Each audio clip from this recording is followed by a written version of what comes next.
there's no more questions about applying, we're going to talk a little bit about the forgiveness part.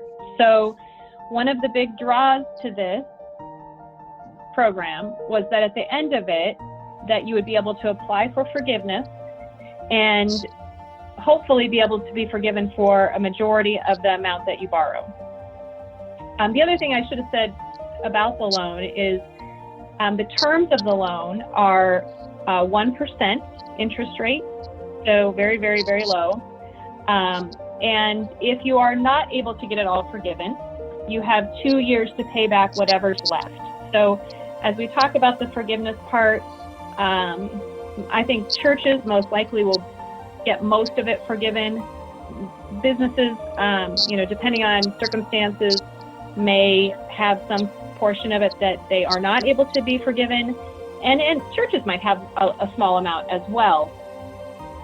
On that amount, you can either just pay it back right away, or you can put it on a 2-year payment, a loan payment that has a 1% interest rate. Okay?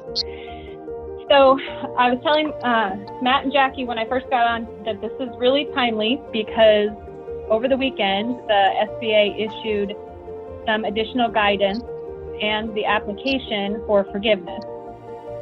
So it's pretty fresh, and I don't know that I have quite all the answers on it, but I think I can give you a pretty good overview of what you'll need to do to get forgiveness of your loan and what they're going to be looking at.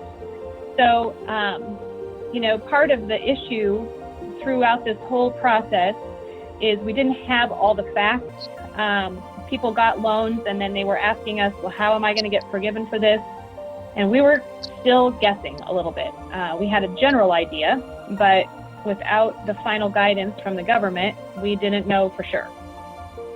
Well, now we have a lot better picture of what that's going to look like. So I'm going to just go through a couple of things. I have the documentation here. And if you have any questions, the chat button is good. Maybe Jackie, you can kind of watch that for me as we're going along, or feel free to stop me also. So, the idea is, and I've been really trying to convey this to my clients, is they want you to be forgiven. The whole purpose of the program was to inject money into companies to help them pay their people, to incent you to keep people on your payroll, and at the end of that, to pay off your loan. But they put some rules in place to make sure that you did what you had intended to do. So in order to get refunded, you do have to use at least 75% of the funds that you received to pay payroll. So a lot of questions about this came up because you figure out, for your loan application, you figure out your average monthly payroll cost, and then you take it times 2.5, which is more like 10 weeks of payroll, but you only get to go back and look at 8 weeks of payroll for forgiveness. So they provided some additional items that you could include in the forgiveness piece, and we'll talk about that in a second. The really important part to remember is that you have to at least use 75% of the money on payroll costs, which can include all of those benefits that I talked about at the beginning of the call.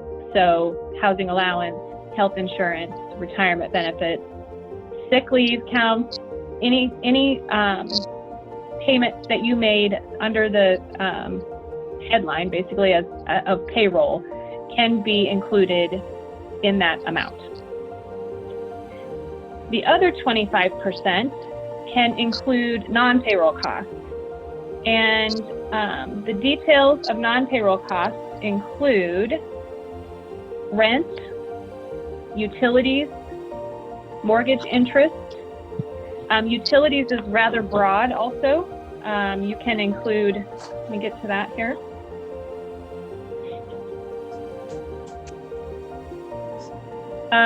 Let's see. I think maybe this actually just insurance premiums, health insurance coverage, I think I said that. If you, I should have said this also, and I want to not leave this out.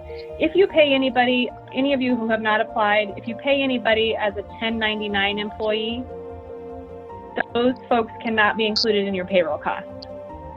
So at the end, maybe if you have 1099 employees, we might want to talk about that a little bit more in detail. But anybody you pay through just regular payroll can be included.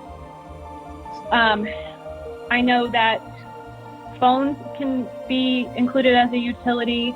They even list out transportation as a utility, which I think gives us a little leeway. I know some churches have a van that they transport youth in, which you're probably not using right now, but you may have to still maintain something there. So there's some kind of gray areas that we could delve into a little bit if you needed help coming up with the funds to get that last 25% forgiven. Questions about that part of it? Okay. So in order to figure out that you've spent 75% of it on payroll, they're actually going to go back and look at what you were paying people before you got the loan. So they've given us a couple of different periods of time that can be looked at depending on if you're a seasonal business. You may have some times where you have had maybe more staff in 2019. So I have had several churches who applied for the loan who had to look back at 2019, and in 2019 they had a school, but in 2020 they did not. So there is some choices for dates that we can use to compare your current payroll to your past payroll.